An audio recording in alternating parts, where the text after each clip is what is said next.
Marcus Aurelius was a Roman emperor and general. In his book, Meditations, it actually turns out he was recording his own philosophical reflections rather than writing for an audience. One of his most famous ideas is, men seek retreats for themselves, but no retreat offers more quiet and relaxation than that into his own mind.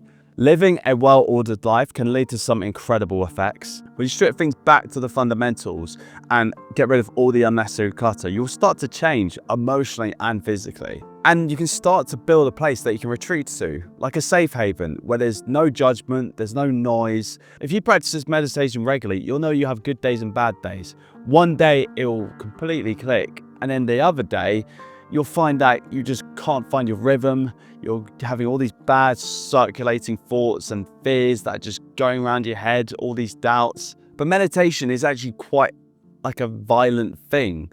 It's not peaceful at all. It's a bit like a boxing match or a high intensity workout. You're constantly digging deep. You're constantly fighting, trying to resist your urges and your temptations and trying to maintain a resilient attitude. You'll be looking for the easy road, the comfortable escape. But like a Roman general, you can acknowledge these thoughts, but you cannot surrender to them.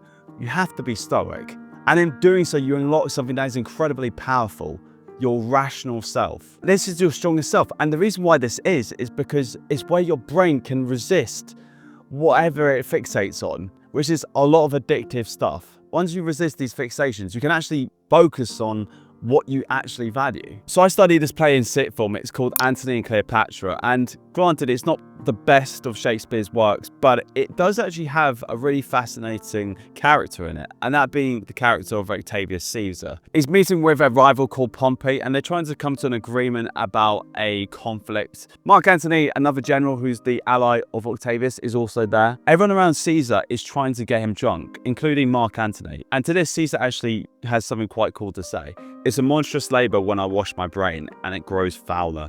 So Caesar's aware that drinking is in fact a poison. It's a poison to his ambitions, it's a poison to his discipline. And the reason why I'm talking about this is because vices are incredibly seductive. The main acceptable vice is always going to be drinking. It pretty much can be ordered to anywhere. You can pretty much go to any shop as well. It's just readily available. But what I've realized over time is that the cost of consistent and excessive drinking is just too hard to ignore. Like relationship problems, money problems, blood pressure, liver problems. Well, taking a sober approach is less exciting. It does have a deeper value to it, which isn't immediately obvious. Like being able to drive your car home and no hangovers, be able to save money. This one is a big one for me, and I'm already feeling the benefits of it this year. And on the subject of money, I also do think it's good to live below your means. I'm a big believer that if you are disciplined, you don't actually need a lot of things. And what I think this is down to is that someone that's disciplined, I think, just requires less luxuries than the average person. But something that you can do is be a bit too stingy and then you socially isolate yourself.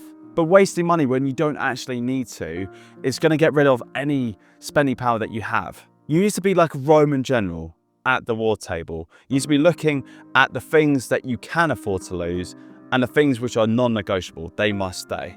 Like a disciplined man, you need to learn to say no to things if they don't advance you forward. But often what progress is actually like is not so much what you can acquire, it's what you can take away. But just to wrap all of this up is that before there was all this high-tech, social media and infrastructure, there was just soul searching. There was looking for ways that you could lead to self-mastery, do internal reflections and wonder about the different ways that you can achieve like mental clarity.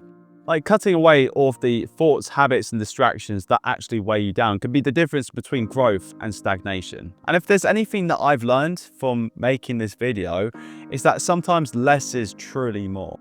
Anyway guys, thank you so much for watching. If you haven't seen my last video, you can click right here. Like, comment and subscribe, and I'll be seeing you guys very soon. Take care.